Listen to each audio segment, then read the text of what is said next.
یوں ہی نہیں چرچا حسین کا، کچھ دیکھ کے ہوا تھا زمانہ حسین کا، سر دے کے دو جہاں کی حکومت خرید لی، بڑا مہنگا پڑا تھا سودا یزید کو حسین کا۔ میرے نہایت ہی قابل احترام deputy general secretary Ali Nawaz چانڈو صاحب، میرے ڈسٹرکٹ انفارمیشن سیکرٹری راشد چانڈو صاحب، تحصیل کے پریزیڈنٹ عبدالرسول بروئی، ڈاکٹر بشیر احمد جمالی، میرے بھائی شیرباز مری، یوتھ کے ڈویژن کے پریزیڈنٹ اختر صاحب، چیئرمین ظفر زرداری صاحب، بادل لرا، اقلیت کے چندومل، اسد زرداری پہلوان، مختلف اپنا غفور کلوئی، پی ایس ایف کے دوست اور جتنے بھی ہمارے صحافی حضرات اور پیپلز پارٹی اور پاکستان کے دوست کھڑے، السلام علیکم، یا علی مدد، جیے بھٹو بے نظیر، جیے پاکستان۔ آج ہم شارٹ نوٹس قیادت کی طرف سے ادھر اکٹھے ہوئے ہیں، اس کی وجہ یہ ہے کہ نہتے کشمیریوں پہ ریسنٹلی جو خان نیازی پاکستان کے وزیر اعظم، سلیکٹڈ وزیر اعظم، جیسے ہی امریکہ کا دورہ کر کے واپس آئے ہیں اور ٹرمپ سے کچھ ثالثی کے کردار کے پرامس کر کے ادھر پہنچے ہیں، تو ہمارے نہتی کشمیروں پہ ہندوستان کی طرف سے ظلم اور بربریت ڈھائی ہے۔ ہم اس پارٹی کے ادنا ورکر ہیں، پیپلز پارٹی کے، جس کا قائد جناب ذوالفقار علی بھٹو، جس نے یہ کہا تھا کہ میں اپنے خواب میں بھی کشمیر کے مذاکرات کا سودا نہیں کر سکتا، اور اس نے یہ کہا تھا کہ کشمیر کے مسئلے کو کشمیری، مقبوضہ کشمیر اور آزاد کشمیر کے لوگوں اور عوام پہ چھوڑا جائے، ان سے ان کی رائے شماری لی جائے۔ ہندوستان اور پاکستان پہ متفقہ اصولوں پہ سائن کیے ہوئے ہیں کہ مقبوضہ کشمیر اور آزاد کشمیر کے لوگوں کو رائے شماری دی جائے گی۔ ہمیشہ ہندوستان کہتا ہے کہ میں نے ان کو حق خود ارادت دی ہے۔ کچھ لوگوں سے مل کے اس نے مذاکرات بھی کیے تھے کہ میں آپ کو خود مختاری دے رہا ہوں، اور وہ خود مختاری بھی نہیں تھی اور حق خود ارادت بھی نہیں تھی۔ ابھی جو کشمیر پہ یہ ظلم ڈھا رہے ہیں، وہ فقط یہ وجہ ہے کہ ہمارے پاکستان کی جو اس ٹائم پہ سلیکٹڈ وزیر اعظم ہے، ان کا قول و فعل جو ہے وہ ان میں کانفیڈنس نہیں ہے، وہ یو ٹرن پہ یو ٹرن لیتے ہیں۔ ہمارے چیئرمین جناب ذوالفقار علی بھٹو نے کہا تھا کہ میں کشمیر کے کاز کے لیے 100 سال تک لڑ سکتا ہوں، اور جب 1990 میں محترمہ بے نظیر بھٹو کو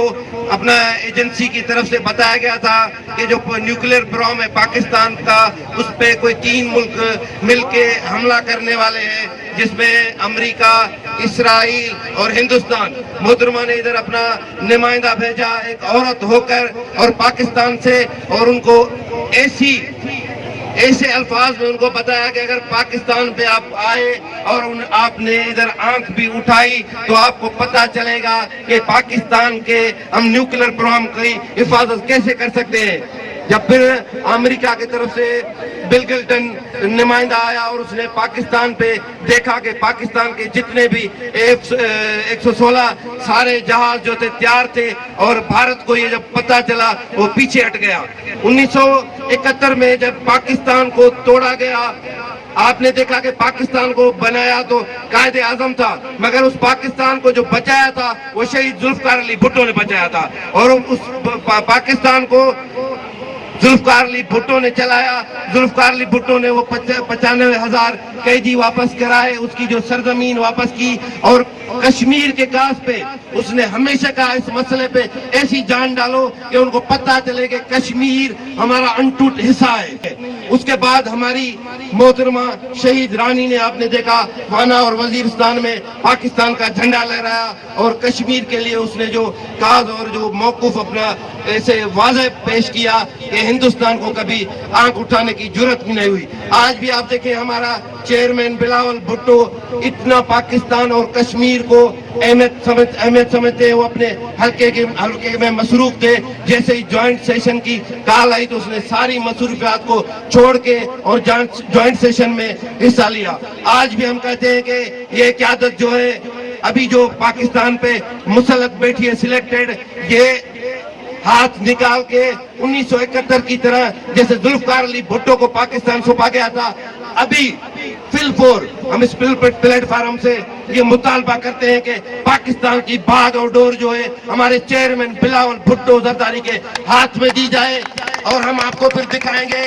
کہ یہ جو جنگیں ہوتی ہے ملکوں کے درمیان تو کر سکتے ہیں, مگر جب عوام اٹھے گی تو عوام کے ساتھ کوئی بھی جنگ نہیں کر سکتا ہے, کیونکہ شہید ذوالفقار علی بھٹو نے اقوام متحدہ میں بھی کشمیر کے کیس کو پیش کیا تھا, اور پوری دنیا میں جس طرح شہید ذوالفقار علی بھٹو نے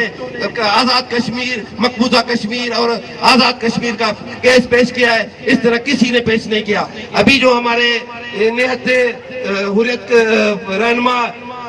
بلک سلیم کو دہلی میں 40 رہنماؤں کے ساتھ گرفتار کیا ہے, جس کی طبیعت بالکل ناساز ہے, اس کو آنکھ میں تکلیف ہے, کڈنی کا پرابلم ہے, ہارٹ کا پرابلم ہے, اور اس ٹائم پہ جو خصوصی حیثیت تھی کشمیر کی وہ جو انہوں نے ختم کی ہے. ہماری قیادت نے ہمیں شارٹ نوٹس پہ حکم دیا, ہم کشمیر کی اس یکجہتی میں شامل ہیں. اگر ہماری قیادت نے ہمیں حکم دیا تو ہم انشاءاللہ بارڈروں میں پہنچیں گے. جیے بھٹو, جیے پاکستان. اور ہمارے ڈسٹرکٹ پریزیڈنٹ محترم علی اکبر جمالی رات جو لیٹ میں اس کو ہماری قائد عدی حضرات نے حکم کیا کہ کل جو ہے کشمیر کے یکجہتی کے ریلی منانی ہے. پھر ہمارے پریزیڈنٹ صاحب کی ادھر ہاسپٹلائز میں چیک اپ ہو رہی تھی, اس کو ڈاکٹروں نے 20 دن کے لیے ریسٹ کا حکم دیا, اور سارے ہم دوست ادھر شامل ہیں. انشاءاللہ تعالی ہم اپنے قائد کے ساتھ ہیں, اگر ہمیں حکم ہوا ہم بارڈر پہ پہنچیں گے. جیے بھٹو, جیے پاکستان.